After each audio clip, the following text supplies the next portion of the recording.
दोस्तों नमस्कार। रामश्री आईएएस के ऑनलाइन प्लेटफॉर्म पर मैं एक बार फिर से हाजिर हूँ एक नए टॉपिक के साथ। जैसा कि हम पश्चिमी राजनीतिक विचारकों पर चर्चा कर रहे हैं, तो इसी श्रृंखला में हम आज मैकियावेली के विचारों को आगे बढ़ाते हुए हम आज चर्चा करेंगे। मैकियावेली ने मानव के स्वभाव के बारे में क्या कहा है, मैकियावेली मानव का स्वभाव किस रूप में विश्लेषित करते हैं, इसके बारे में हम आज विस्तार से चर्चा करेंगे। दोस्तों, राजनीतिक चिंतन में अनेक विद्वानों ने मानव स्वभाव पर गंभीर रूप से विचार किया है। थॉमस हॉब्स मनुष्य को स्वभाव से दुष्ट और स्वार्थी मानता है, तो वहीं इंग्लैंड के ही दार्शनिक जॉन लॉक ने मनुष्य को एक शांतप्रिय प्राणी बताया है। इसके पहले राजनीति विज्ञान के पिता कहे जाने वाले अरस्तु ने मनुष्य को स्वभाव से राजनीतिक प्राणी कहा था। तो फ्रांस के प्रसिद्ध दार्शनिक रूसो उसे आदर्श बर्बर या नोबल सैवेज की संज्ञा देते हैं।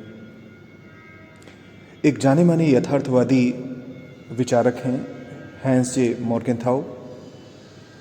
इन्होंने भी मनुष्य को स्वार्थी और शक्ति की ओर प्रयासरत रहने वाला प्राणी बताया है।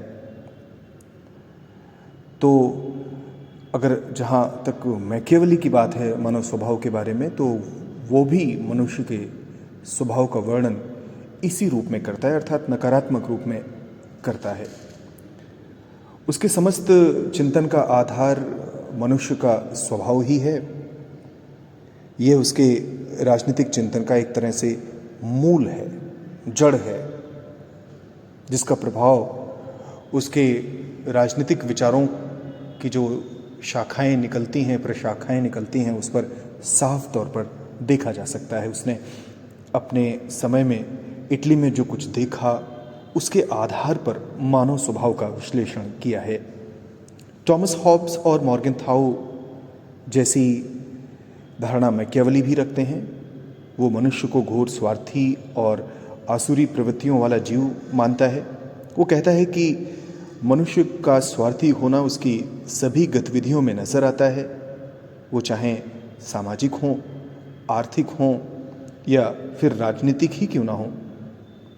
उसने अपने प्रसिद्ध ग्रंथ प्रिंस में कहा है कि मनुष्य स्वार्थी होता है, वो झूठा, कायर और लोभी भी होता है। अपने इसी स्वभाव के चलते जब तक मनुष्य को अन्य से लाभ प्राप्त होता रहता है, तब तक तो वो उसे अच्छा कहता है, उससे जुड़ा रहता है। लेकिन जैसे ही उसके स्वार्थों की सिद्धि हो जाती है, अर्थात लाभ प्राप्त होना बंद हो जाता है, तो वही मनुष्य एक मनुष्य के लिए अप्रासंगिक हो जाता है और अनुपयोगी हो जाता है, और वो उससे किनारा कर लेता है। उसके रुख में भी बदलाव आ जाता है। एक इंसान का दूसरे इंसान के साथ जो भी संबंध है, वो निश्चित रूप से उसके स्वार्थों पर ही आधारित होता है, ऐसा मैकियावेली मानते हैं। मैकियावेली के मानव के स्वभाव के संबंध में विचार उसकी दो तरह की धारणाओं पर आधारित है। वो मानता है कि सभी कुछ एक तरह से इंसान के स्वभाव का ही परिणाम है। दूसरा, वो ये भी मानता है कि उसके देश इटली में अनेक जटिलताएं मानव के स्वभाव के कारण ही मौजूद हैं। इसको और अगर सरल तरीके से कहा जाए तो ऐसे समझ सकते हैं कि चाहे वो आज का सामाजिक क्षेत्र हो या आर्थिक क्षेत्र हो या राजनीतिक क्षेत्र हो, आप अगर मैकियावेली के नज़र से इनको देखेंगे तो पाएंगे कि इन सभी में मनुष्य का जो स्वभाव है उसका असर दिखाई देता है। तो एक तरह से जो राजनीतिक क्षेत्र है, जो सामाजिक क्षेत्र है, जो आर्थिक क्षेत्र है, जो सांस्कृतिक क्षेत्र है, एक मनुष्य का दूसरे मनुष्य के साथ जो संबंध है, एक मनुष्यों के समूह का दूसरे मनुष्यों के समूह के साथ जो संबंध है, यहाँ तक कि एक देश का दूसरे देश के साथ जो संबंध है, उसमें मनुष्य के स्वभाव का बहुत महत्वपूर्ण योगदान है अगर हम मैकियावेली के नज़रिए से इस दुनिया और मनुष्य को देखने का प्रयास करें तो। और अगर देखा जाए तो मैकियावेली ने जो मनुष्य के स्वभाव का विश्लेषण किया है वो अपने आसपास के जो पर्यावरण है, अर्थात उसने मानव की जो गतिविधियां अपने आसपास देखी होंगी, अपने मोहल्ले में देखी होंगी इटली में, और कई जगहों पर देखी होंगी अपने देश में, और उसके परिणाम भी देखे होंगे। तो इसी आधार पर मैकियावेली इन निष्कर्षों पर पहुंचता है। अब बात करते हैं कि मैकियावेली मानव के स्वभाव का विश्लेषण आखिर करता किस रूप में है। वो ये मानता है कि मनुष्य स्वभाव से स्वार्थी और बुरी प्रवृत्तियों वाला होता है। उसके जो भी सामाजिक और राजनीतिक कर्म हैं उसमें मानव की इन्हीं प्रवृत्तियों का असर रहता है। अपने प्रसिद्ध ग्रंथ प्रिंस में वो लिखता है कि मनुष्य स्वार्थी, कृतघ्न, झूठे, लोभी और कायर होते हैं। वे अन्य के साथ तभी तक होते हैं जब तक उनका स्वार्थ सिद्ध होता है। एक बार अपना काम पूरा हो जाए, काम निकल जाए, तो उसके बाद वो अपना संबंध समाप्त कर लेंगे वहाँ और फिर से नया संबंध बनाते हैं उस व्यक्ति से जिनसे या जिससे उसका स्वार्थ सिद्ध होता रहता है। मनुष्य का मनुष्य के प्रति प्रेम उसके स्वार्थ सिद्ध की सीमा तक ही होता है। वे स्वभाव से दुराचारी भी होते हैं। वे अपनी वासनाओं के अधीन रहने वाले घोर स्वार्थी जीव होते हैं। मैकियावेली का मानव स्वभाव संबंधी जो विवेचन है वो उसके ग्रंथ प्रिंस में तो दिया ही है। इसके अतिरिक्त जो डिस्कोर्सेस हैं मैकियावेली का अन्य ग्रंथ, उसमें भी इसने मनुष्य के स्वभाव पर प्रकाश डाला है। वो डिस्कोर्सेस में मनुष्य के स्वभाव को विश्लेषित करते हुआ कहता है कि मानव अत्यंत महत्वाकांक्षी और ईर्ष्यालु होता है। वो मानता है कि मनुष्य प्रेम और भय जनित तत्वों से प्रेरित और प्रभावित होता है। इसके अतिरिक्त वो धन के संग्रहण के लिए भी लालायित रहता है। धनोपार्जन की प्रवृत्ति का वर्णन करते हुए मैकियावेली कहता है कि अपनी संपत्ति छीनने वाले की अपेक्षा एक व्यक्ति अपने पिता के हत्यारे को अधिक सुगमता से क्षमा कर सकता है। अर्थात a man more readily forgives the murderer of his father than the confiscator of his property. जैसा कि हम थॉमस हॉब्स के विचारों में पाते हैं कि उसने भी मनुष्य के अंदर इच्छा तत्व की प्रधानता का उल्लेख किया हुआ है। मैकियावेली भी इसी आधार पर मानव का विश्लेषण करता है। मैकियावेली ऐसा ही मानता है कि मनुष्य के कार्य इच्छा की इसी भावना से सर्वाधिक प्रभावित और प्रेरित होते हैं। अनेक इच्छाओं में से एक इच्छा मनुष्य की संपत्ति प्राप्ति की तीव्र उत्कंठा का होना होता भी है। अर्थात मनुष्य के अंदर ये चाह होती है कि उसके पास और प्रॉपर्टी हो, ज़्यादा से ज़्यादा संपत्ति हो। एक अन्य तत्व जो मनुष्य के कार्यों को प्रभावित करता है वो है भय। मैकियावेली ये मानकर चलता है कि प्रेम की तुलना में भय का इंसानों पर बेहतर असर होता है। वो राजा से अपेक्षा करता है कि वो प्रेम के स्थान पर अपनी प्रजा को भयभीत रखे। वो कहता है कि जन सामान्य भय के कारण ही राजा की आज्ञा का पालन करते हैं, ना कि इसलिए कि वे उसे प्रेम करते हैं। वो कहता है कि the king should be more feared than love. अर्थात जो राजा है वो लोग उससे प्रेम करें ना करें ये ज़्यादा ज़रूरी नहीं है, लेकिन ज़्यादा ज़रूरी ये है कि लोग उससे लगातार डरते रहें, क्योंकि जब तक लोग डरते रहेंगे तब तक वे उसकी आज्ञाओं का पालन करेंगे, और जब तक लोग राजा की आज्ञाओं का पालन करेंगे तब तक राज्य जो है वो अक्षुण्ण बना रहेगा। अगर देखा जाए तो हम यही पाते हैं कि मैकियावेली ने मानव स्वभाव का उल्लेख करते समय उनके बुरे स्वभाव की चर्चा सर्वाधिक की है।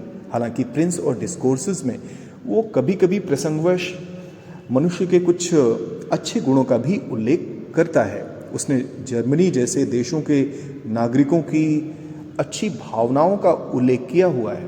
वो कहता है कि जर्मनी जैसे राज्य में गणतंत्र की सफलता का श्रेय वहाँ के नागरिकों के अच्छे गुणों को दिया जाना चाहिए, क्योंकि अगर वे स्वभाव से अच्छे ना होते तो जर्मनी इतना महान देश कभी न बनता। किंतु मित्रों, उसके इस विरोधाभासी दृष्टिकोण को लेकर आप भ्रमित न हो। ऐसा उसने मात्र प्रसंगवश ही किया है, प्रसंगवश ही कहा है। यदि आप प्रिंस और डिस्कोर्सेस का गंभीर अध्ययन करें तो आपको स्पष्ट हो जाएगा कि मैकियावेली ने मनुष्य के स्वभाव का वर्णन नकारात्मक रूप से ही अधिक किया है, और उसका अपनी सोच पर पूरा यकीन भी है। वो मनुष्य को निर्विवाद रूप से दुष्ट, पतित, स्वार्थी, लोभी और कायर ही मानता है। उसका यह दृष्टिकोण उसकी प्रमुख मान्यता है। और इस प्रकार से देखें तो वो मनुष्य के बुरे पक्ष पर, मनुष्य के स्वभाव के बुरे पक्ष पर ही अधिक जोर देता है। मैकियावेली के मानव स्वभाव के इस विश्लेषण के पश्चात अब हम ये समझने का प्रयास करते हैं कि मानव स्वभाव की उसकी ये समझ उसके राज्य और शासन संबंधी विचारों को किस हद तक प्रभावित करती है। अर्थात मनुष्य के स्वभाव का जो विश्लेषण किया है मैकियावेली, अर्थात मैकियावेली के मन में जो मनुष्य के नेचर या स्वभाव को लेकर जो एक पूर्वाग्रह है या जो धारणा है, वो उसके बाकी के विचारों को कैसे प्रभावित करती है, जैसे कि राज्य और शासन संबंधी विचार। तो अगर एक तरह से देखा जाए तो मैकियावेली के राज्य और शासन संबंधी विचार उसके मानव स्वभाव की धारणा पर ही आधारित हैं। वो मानता है कि क्योंकि मनुष्य स्वभाव से बुरा होता है, इसलिए सरकार ऐसे लोगों से प्रेम पूर्वक नहीं निपट सकती। इन पर शासन तभी संभव हो सकेगा जब सरकार भी निरंकुश और शक्तिशाली हो। राजा के लिए ज़रूरी है और साथ ही साथ राज्य के लिए भी ये ज़रूरी है कि राजा से ये दुष्ट मानव भयभीत रहें। वे इस कारण कुछ भी ऐसा करने से डरेंगे जिससे राज्य की सुरक्षा खतरे में पड़े। वो कहता है कि ऐसे लोगों में लगातार भय बना रहना चाहिए। राजा को अपनी प्रजा को नियंत्रित करने के लिए बल और छल दोनों का भरपूर उपयोग करना चाहिए। अपनी संपत्ति से संबंधित सोच को आगे बढ़ाते हुए मैकियावेली एक बात कहता है, वो ये अपेक्षा रखता है कि राजा चाहे व्यक्ति की हत्या भले ही कर दे, मगर वो उसकी संपत्ति को न छीने। वो राजा में शेर जैसा साहस और लोमड़ी जैसी चालाकी की आवश्यकता पर भी जोर देता है। उसके मतानुसार इन दोनों गुणों के समन्वय से ही एक राज्य में सुदृढ़ता आएगी और एक राजा अत्यंत प्रभावशाली तरीके से अपना राज्य कायम कर सकेगा। वो आगे कहता है कि जिन राज्यों में ऐसे लोगों की भरमार हो जो स्वभाव से बुरे हैं, वहाँ पर निरंकुश तंत्र ही सर्वाधिक उपयुक्त रहेगा, किंतु ऐसे देश जहाँ पर लोग सद्गुणी हों, वहाँ के लिए उपयुक्त शासन व्यवस्था गणतंत्र ही सही रहेगी। जहाँ तक इटली की बात है तो वो कहता है कि उसके अपने देश इटली में तो चूँकि बुरे लोग रहते हैं, स्वार्थी लोग रहते हैं, कायर लोग रहते हैं, तो इसके चलते यानी कि मनुष्यों की इन बुरी प्रवृत्तियों के चलते गणतंत्र इटली के लिए उपयुक्त नहीं है। इसके लिए अच्छा ये होगा कि शासन निरंकुश हो, शक्तिशाली हो, जिससे कि शासन व्यवस्था बनी रहे और इटली मजबूत देश के तौर पर उभरे। मित्रों, मैंने मैकियावेली से संबंधित पॉडकास्ट के प्रथम लेक्चर में इस बात को स्पष्ट किया था कि मैकियावेली की मुख्य चिंता टुकड़ों में बटे हुए इटली का एकीकरण था।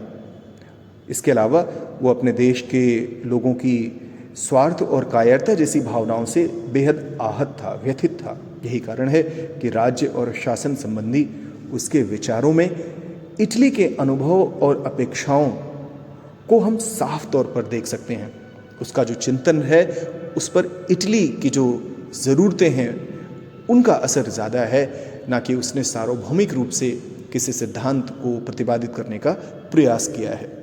मैकियावेली के मानव स्वभाव के आकलन को समझने के पश्चात आइए उसके इन विचारों की एक संक्षिप्त आलोचनात्मक विवेचना भी कर लेते हैं कि मनुष्य के स्वभाव को लेकर मैकियावेली ने जो बातें कही हैं, जो बातें की हैं, क्या वे वाकई में सही हैं।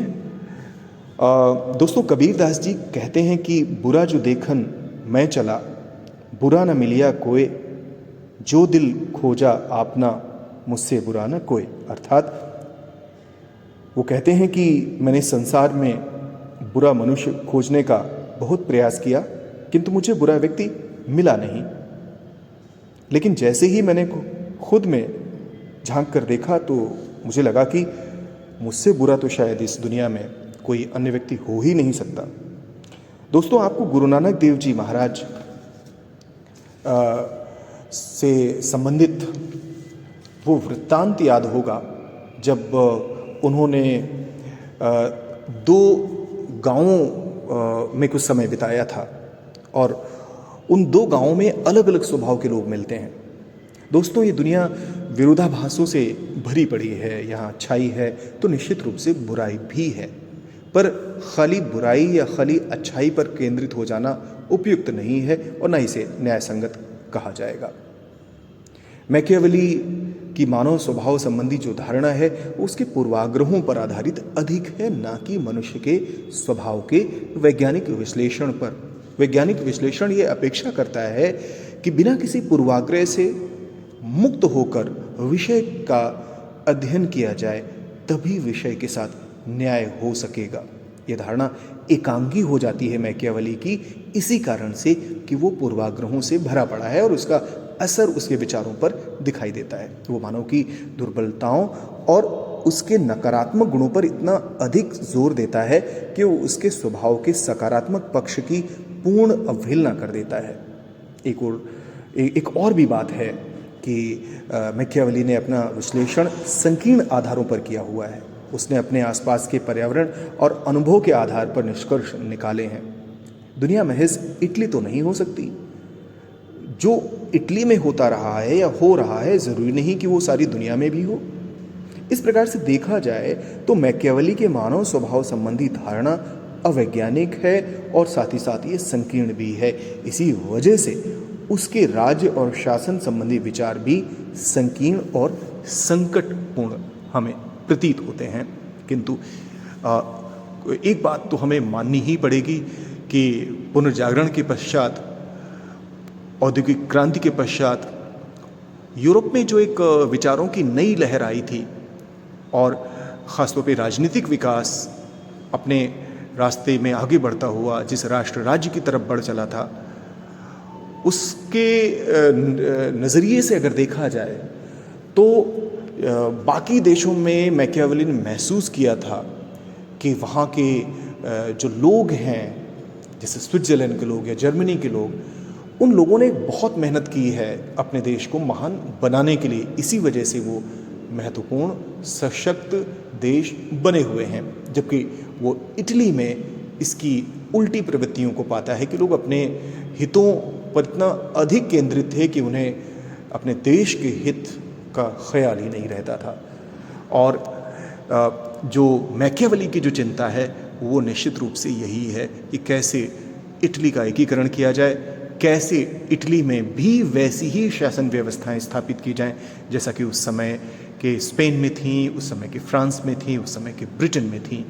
तो कुल मिला के देखा जाए तो एक सच्चा देशभक्त होने के नाते मैकियावेली ने जो बातें की हैं, कहीं ना कहीं से उनका महत्व ज़रूर है। और इस बात से भी हम इनकार नहीं कर सकते मित्रों कि कहते नहीं हैं कि एक अच्छे देश का निर्माण अच्छे नागरिक ही कर सकते हैं।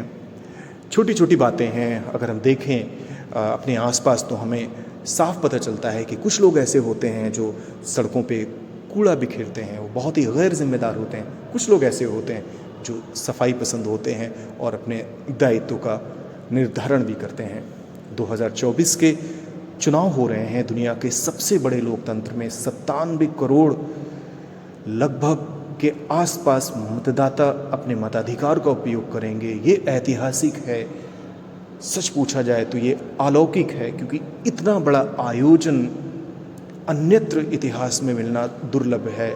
अनेक लोग अपने सारी मुश्किलें, सारे कामों को छोड़कर, अपने निजी हितों को भूलकर, अपने निजी कार्यों को भूलकर मतदान केंद्रों में जाएंगे, अपने मताधिकार का प्रयोग करेंगे और अपने लिए अच्छी सरकार को चुनेंगे, अपने जनप्रतिनिधियों को चुनेंगे।